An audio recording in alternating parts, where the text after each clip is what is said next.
Welcome to Anther Dish, the show about food, culture, and identity. I'm your host, Sarah Dugnan.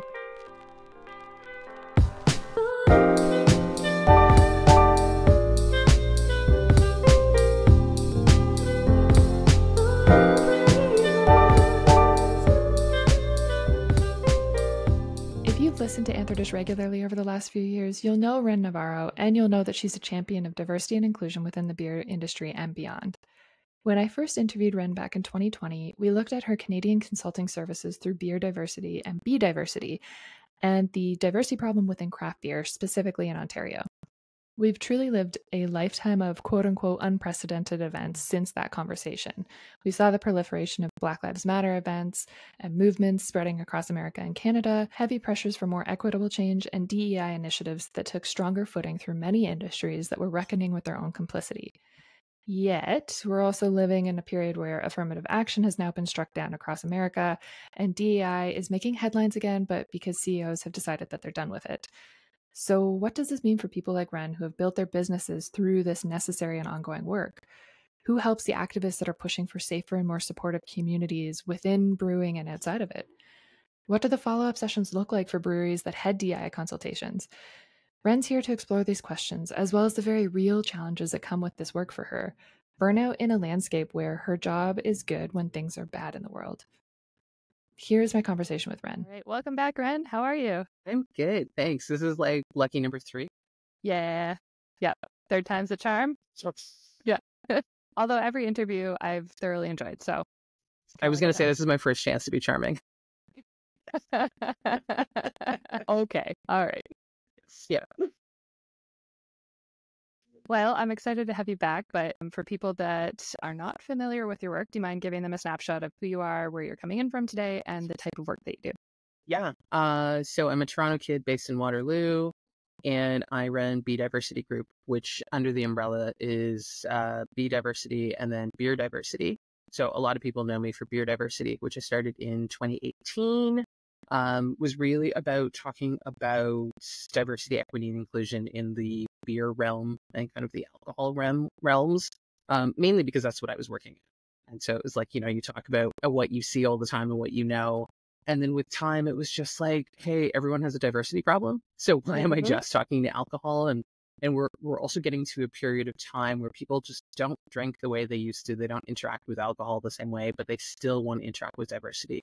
So I created kind of an alternate imprint, which is B.Diversity, because, talking to schools and stuff, they were like, yeah, we can't use your name because it's kids. So so it got kind of awkward. So I created that. But really, I'm just talking about diversity and, doing tastings and chats about history and just kind of trying to bring some education and things in an alternate way to a very large population that's kind of over a lot of things.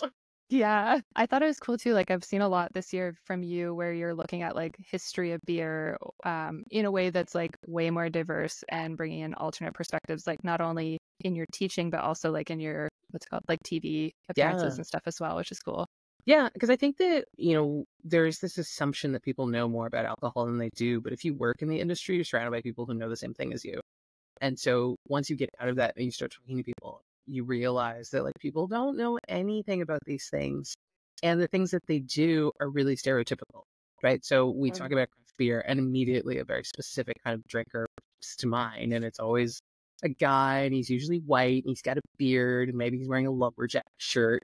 But he's definitely wearing a lumberjack shirt. He definitely is. He definitely is. And it's like, it's really expensive for some weird reason. Talking about the history and when I was teaching it, even people in the brewing program just like had no idea when you ask, like what's the start of beer to you?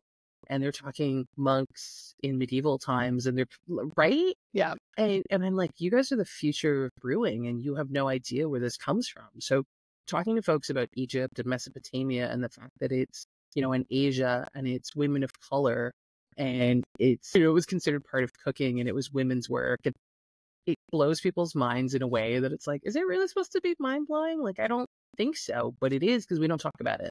And so I think, also being able to talk about it on TV and kind of saying like the first brewers were women always gets a bunch of people who are like, oh God, we're going to learn about beer, really excited. Awesome. yeah, so there's different levels of engagement. Nice. Yeah, it definitely works both ways on the like the gender, at least the gender binaries of Yeah. yeah. Yeah. Yep. So in terms of, you know, I think our first interview, that's when we first started talking about like craft beer having a diversity problem. And that was, I want to say that was like what, 2019, early 2020 when we had that conversation. Yeah, that was pre-pandemic for sure. Yeah. Yeah. 100%. And so, you know, that was something that was still huge then, but it feels like now, particularly in Ontario, particularly with what's going on in like the broader lens of like the American court system stripping a lot of, you know, affirmative action DEI programs. Yep. What's it looking like in beer or like within the work that you're doing with DEI initiatives now? Yeah, I think that, you know, working outside of beer too, the stuff I'm doing is getting impacted a lot. One of my long-term clients just said, "Hey, we trashed everything. We'll be in touch." And so I was like, "Sure." Yeah. You know, when you see that like Ford Motors and Lowe's and who was the other one, Harley Davidson, are all pulling their DEI programs and universities are following suit in the States, like it's happening here. I just talked to a friend of mine who works in beer and like big beer, you know, so big influential stuff. And they were saying that like their DEI teams are being decimated from the inside out. So it's this thing, you know, I flippantly said, "Oh, we're going back to what DEI was in 2019." And a very smart friend said, "No, because we saw what it could be and we experienced it for 2 years, and people have made the very calculated decision to go back to what it used to be," which I think is a bone-chilling reminder that we did some really good things for a few years, and everyone now is just like, "But I don't want to," you know, because there's this fear of affirmative action ruining jobs for people. And, you know, I always get those gotcha questions of like, you know, if I get a resume from an equity seeking group and a resume from a white guy, like I, you know, immediately can't look at the white guy's resume because like diversity says, and it's like, listen, Chip, uh, that's not what it is, and that's not what it's about. But we're putting it into these very simple, like, white guys won't get jobs because diversity states that there are enough white guys at the table. And it's like, that's not what it's about. I mean, diversity states that there aren't enough people who don't look like the white guy at the table. And if you do it right, you can make more money and you can do these things. But I think that because we are so tied to America in terms of what we do in, you know, in terms of like finance and education, we are taking massive steps backwards, to a point where anything that is educational in terms of history, in terms of the diversity of things, it's being like blown up. No one wants it. And it's just, you know, it's funny because the impact to me is that it's getting harder to find folks who are willing to pay for the consulting. So, you know, this is very timely. I've been spending the last few days literally applying for jobs and seeing that there are still quote unquote diversity jobs where it's like, you know, we want you to come in and be the director of DEI, or now they're calling it IDEA. So it's inclusion, diversity, equity, and accessibility. And yeah, I mean, whatever, different name, same, you know, same stuff. But to see that the jobs still exist, but then seeing that these large corporations are getting rid of it is kind of melting my brain, because it's like, well, you just posted for this job, but I just lost like 3 large clients. Like, how is this working? And so it's really fascinating to kind of see what's happening with it. Yeah, and it makes me wonder too, like, I mean, I saw it happening at my own company, which shall not be mentioned, but they folded into there was like 2 different groups that were folded in together and flattened. And it makes me really wonder in what you're saying too, like for the people that got positions ahead of what we're seeing now, you know, what supports are there for them? It just kind of feels like, you know, these companies have plastered stickers all over themselves and their LinkedIn pages to say like, we're doing this job, but are they actually creating spaces that are like safe and supportive of people who stepped up to the plate? Yeah, and I wonder about that because it's, you know, while applying for these things, I'm really aware of the wording that's used and the language that's used. And I will say in the last 2 days, I've applied for like, let's say, a dozen roles, and 11 of them were like, we encourage you, if you are an equity seeking member, to like, you know, self-identify and like do these things. And I'm like, I know you're checking boxes, but I have a mortgage to pay, so I'm going to apply. but it's so like they think they're being welcoming, but it's so slick because it's like of the ones I've applied for, I think 2 are permanent. Everything else is temporary. Everything is like a 2-year max or a 1 year, and I'm like, it's because you're waiting to see what happens. Yeah. There is such fear to it that it's just like, why don't you just buck the trend and like say, hey, this is actually a job that you stay in until you stay in.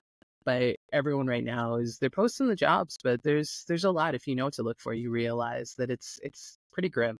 Yeah. Yeah. And it reminds me, like when I was prepping for this interview, I was reading a recent interview that you gave, and you had a line where you said, like, when things are bad in the world, my job is good, Yes. which just guts you. Like it feels scarily accurate. But then when things are really grim after people have chosen to not continue with DI initiatives. Yeah. Yeah. I think that there's a multitude. It's like the perfect storm of just really bad things happening. We're talking about interest rates getting quote unquote better, but they've gotten so bad that better is like it still hurts. Yeah, right. Like in this economy, it gets thrown around a lot. Yeah. And I think that there's burnout. So advocate, and when we talk about burnout, there's like so many different levels of burnout. But the burnout that advocates go through and those who are trying to fight for change is a very different level of burnout. I mean, I know a lot of folks who were, like searching to improve DEI stuff, and they're so far out of this realm now because they can't handle it. I'm in burnout 2.0, as I affectionately call it. But, it's these, you can't keep fighting. And so you get to this point where you can't do it, or like people you've worked with have suddenly done this crazy turnabout where you're just like, well, we worked so hard together and I just watched you flush all of it. So I think that, those things kind of swirling around each other just make it really hard to keep your chin up and just keep running into it. Yeah. What's the line between like the self-sacrifice that you need in those spaces and self-preservation that is needed? I think because, being like a Black, queer, disabled woman, I don't know if there's a line, right? Because it's just like every day I got to fight for something regardless. Yeah. I've had friends say like, why do you do this work? Like, why don't you just get something else? And it's like, because I can't change who I am. So I still have to fight it anyway. So I may as well try and make some money while I do it. Yeah. It's kind of this weird thing where it's like, I am trying to get back into self-preservation, but when you are so crispy fried, it's like, what am I preserving? Yeah. That just made me think of like crispy onions. Ooh, yeah. Yeah. Metaphor for burnout. Yep. Yeah. Crispy onions. One thing that I was thinking about too is, a lot of times you're the face of diversity and you're the person coming in and helping these companies or these breweries with their diversity problems. But what happens, in terms of support for you? Do you find that that's something that is like a two-way street with your clients in the past, or is it kind of you have to kind of swoop in and fix things and then you're left to kind of pick up your own pieces? Depends on who it is. I think the companies that I've stayed with, that we're still doing some work together, they've been really good about it. I always want to shout out Parallel 49 that's in Vancouver. We don't see each other as often as we used to because in this economy, but they're still so good. We might go a couple months where we don't talk to each other, but like that's it max. And there's a lot of check-in and there's just a lot of like conversations anyway. I think that, kind of having gone to some groups, so there's like the Master Brewers of the Americas, Master Brewers Association of the Americas. So it's the MBAA. Anything with master in the name, I'm always like, but it's $1 billion to change it, so we're not doing it. I've been with them for years, and they're, the group that I'm working with are fantastic. Everyone understands boundaries, and if you're not doing okay, and they check in on mental health for like the team because the work that we're doing as a group is heavy. So I think that, there are some really good ones. There are places that I have worked with that, if you saw them listed on my website and then suddenly they disappeared, like, why? Yep. So I have ones where it's like, that was a good experience, but then you just burned it down. And I realized that I can't always tell who is of pure of intentions. And then, I get that sometimes based on finances and the direction you take things in. But I'm really seeing that they're not following up as much to make sure that we're still cool on those levels. It's very transactional for some, which again, I mean, it happens, but it's really heartbreaking to see that it's like we did something really bad and we don't care if that affected you, like our former consultant. Yeah. On that exact kind of Yeah. issue tone. Yep. Yeah. Yeah. In terms of, working within these spaces and knowing, as you said, like there's this potential for better that you were building towards for so many years. How do you identify burnout as you're kind of building through this? Like, does it look the same for you as it does for others? How do you kind of look at that in a more DEI and activist centric realm? I think that, it's for so many years I kept saying I was getting burned out. Oh, I'm getting super burned out. I should take a break. I should do this thing. And then I get a really great therapist. If you are able to do it financially, because I know that unfortunately therapy is like, it's really like, it's a benefit that should be a worldwide benefit for all, but it's definitely like, it's one of those things that's a privilege. But I have a great therapist who last year was like, girl, you are crispy fried around the edges. Like you are burned out. And I think that once I realized that, I kind of started looking into things. She gave me a bunch of things to look at and read and digest. And it looked very different at that time versus 2.0. And I think at that time, though, there was a lot of like, how long have I been like this? What were the pieces? And I mean, like last year was really hard work wise. There were a lot of things that happened, and I was let down by a lot of the industry. And so I just assumed that it was my reactions to that. And then, as you start to unpack it, it's like, but I'm also like a woman of color living in spaces where there aren't a lot of people of color, which is always funny because people are like, oh, there's like no one of color in Waterloo. I'm like, if you go in enough spots in Toronto, you're going to be the only person of color. So like, calm down. Yeah. Liberty Village. Yeah. Liberty Village comes to mind immediately. And like any spot where it looks like I should not be dressed the way I'm currently dressed. Like, so but hearing that a lot and not having the support, like friends being like, oh, it must be hard. And it's like, well, you make it hard. And so then I become hyper vigilant and hyper aware of those. And so I think last year's burnout was really about being hyper aware of things. Whereas this year, again, my therapist had to point out like, yo, you are a different level of burned out this year. Shout out to her. She's amazing. But I think that this year was really more about having a bunch of situations that weren't great, that I thought were better. So dealing with like outside influences, but also like how am I internalizing things? And, the people I can talk to about advocacy work are the people who are also like knee deep in it. So suddenly you're like, well, are my problems bad enough that I can talk to this person? Right. Because the other person I'm going to talk to is going to tell me it's not that bad and you're so strong. And like, please, people listening to this, stop telling people in bad situations that they are so strong. They are only strong in the fact that they have not throttled you for saying it. Yes. Because the last thing you want to hear in a bad situation is how strong you are. And it's like, no, this is actually just survival. Yeah. If I had my way, I would retire to bed and you'd see me in 2 years. But Charlie and the Chocolate Factory style. Yeah. Oh, yeah. Grandpa had it right. Yeah. But so it's like, so then there's a bunch of people that I don't talk to who are always like, but you can talk to me. And it's like, but you don't know how to talk to me. And it's not about having similar experiences. It's just like, don't tell me it's going to be okay. Yeah. Don't rub my back and tell me like, thumbs up, you're so strong and you work so hard. And it's like, I need someone to tell me that yes, what I'm in is the worst thing they've ever heard. And like, here's some, some suggestions, or like, do you just want to talk about it? Yeah. But I think that when the only people you can turn to are the people experiencing the same thing, it makes it really hard. And I think that also contributes to burnout, because then there's this guilt of the people I want to talk to have it way worse than me.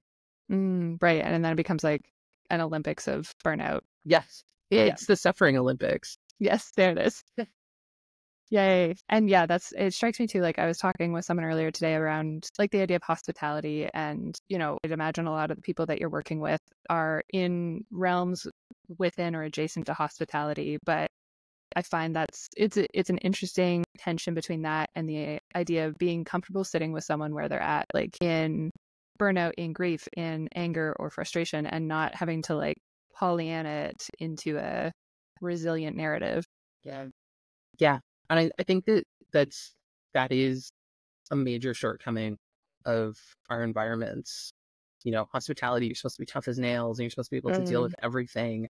And if you work in the alcohol industry, you're supposed to be able to like sell, and who cares if that person's screaming in your face? And, there's like all of these roles where you're supposed to have this level of, I am a robot.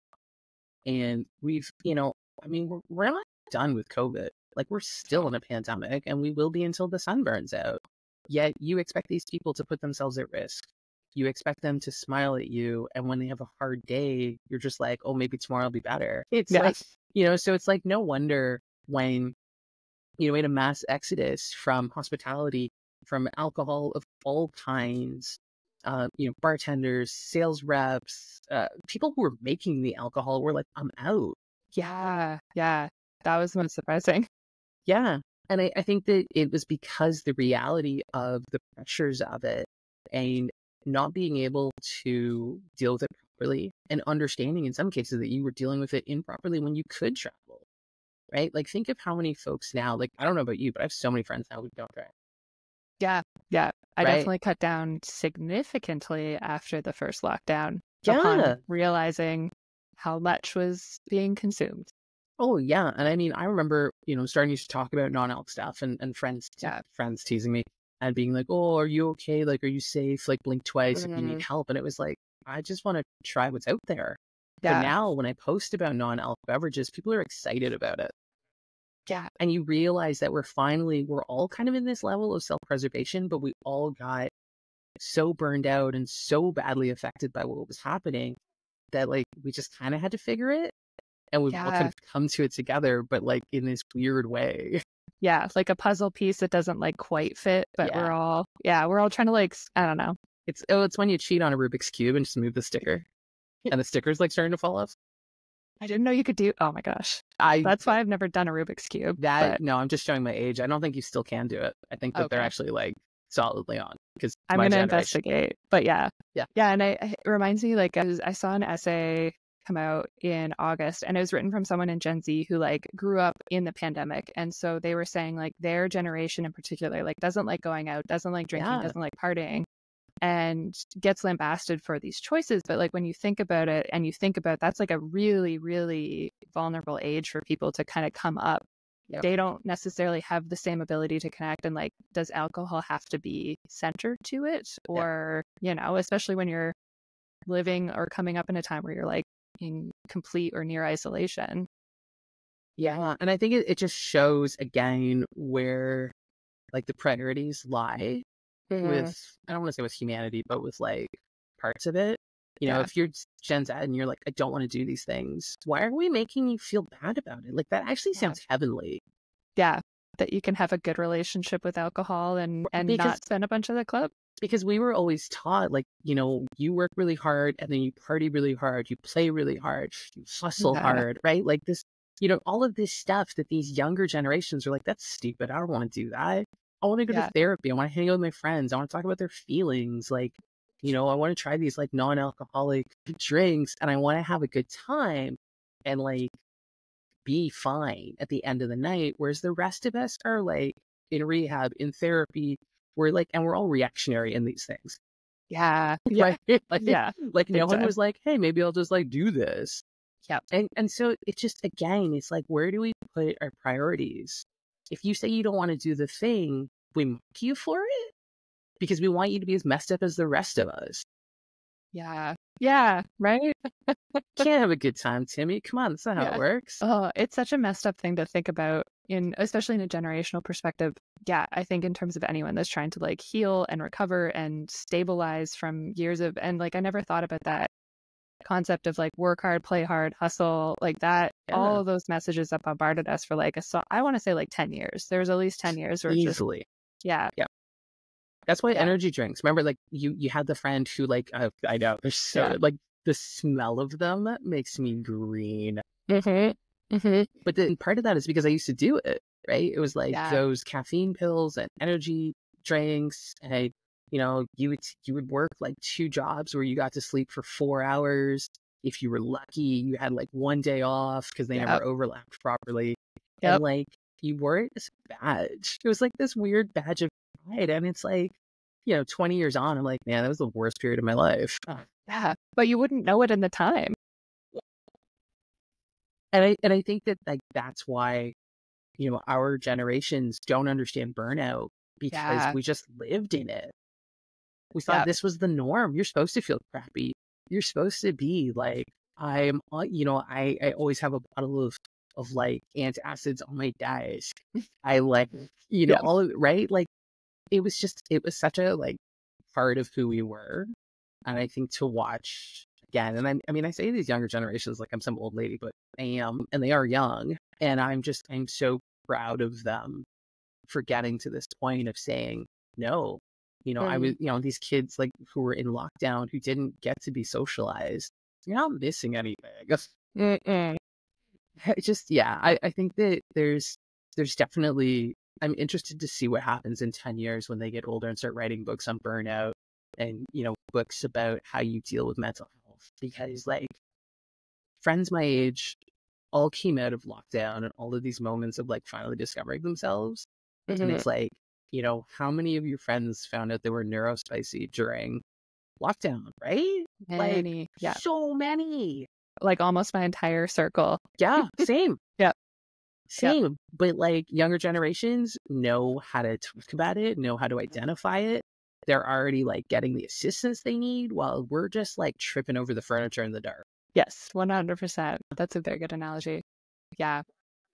In terms of like resources that you found really helpful for burnout, what are like your go-tos for feeling like you can turn to them and get some inspiration? So my desk is always a mess. Amazing. So is mine. I know I'm always like, I should clean my desk. Like, well, yeah, but you have a baby. I was like, I was like, oh, I have like bubbly water. Oh, nice. I know, right? I was like, okay, so this book, so Taking a Break from Saving the World, it's by Stephen Legault. And it's a conservation activist journey from burnout to balance. It's my favorite book. It's got like all the little, he does a lot of canoe analogies because he actually was doing activism for like World Wildlife and like all of those kind of, right? So like definitely conservation. Even if you haven't canoed, it's really great because he explains like how you cross the water in your canoe, and then each section talks about. It's a very Canadian book. I love it. Yeah. I don't even know how many copies of this I bought and sent to friends, and I was like, you need to read this. And it's written in such a way that it's like applicable, even if you're like canoeing. People who've read it come back and they're like, this was great. Because he doesn't go into it being like, here's how I succeeded. He's like, hey, this is what I was told, and then I didn't do it, and it turns out I should have done it.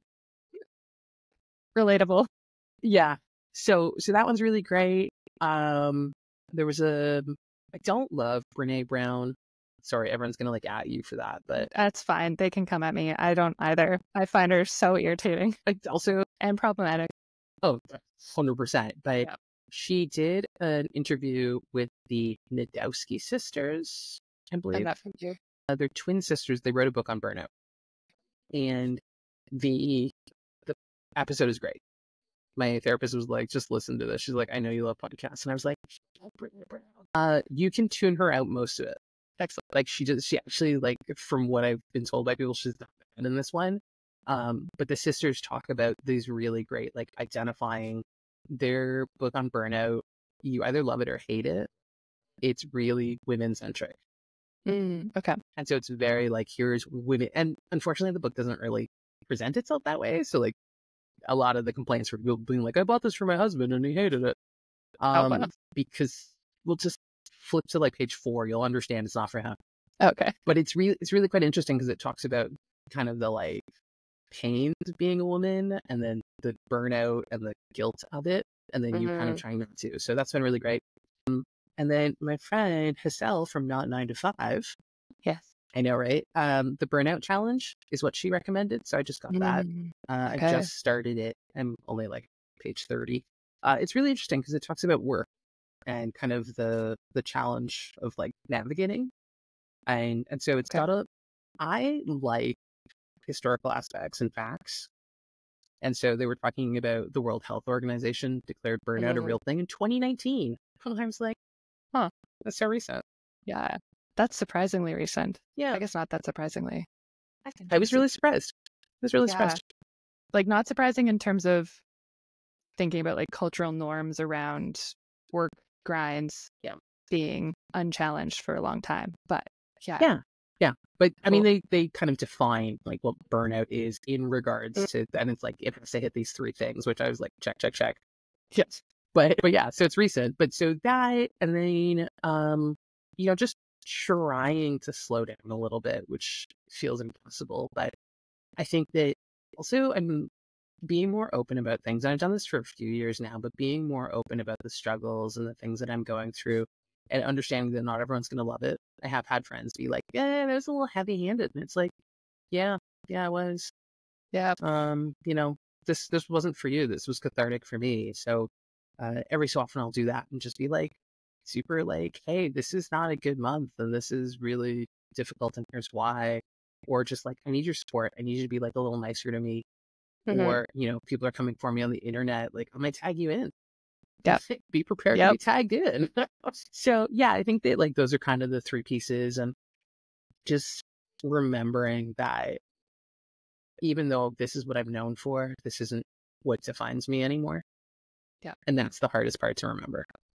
Yeah. It's hard to untangle self from, I mean, business and everything else around it too. But especially with like the online realm, I think there's Yeah. so many weird, awful people that come at, and you wouldn't know it necessarily if you're just looking at like your grid of all the cool events that you're doing and the fantastic work. But the comments, the messages, the people that like transfer from online to real life, it's so messed up. And I can't imagine at your level how much that is as well.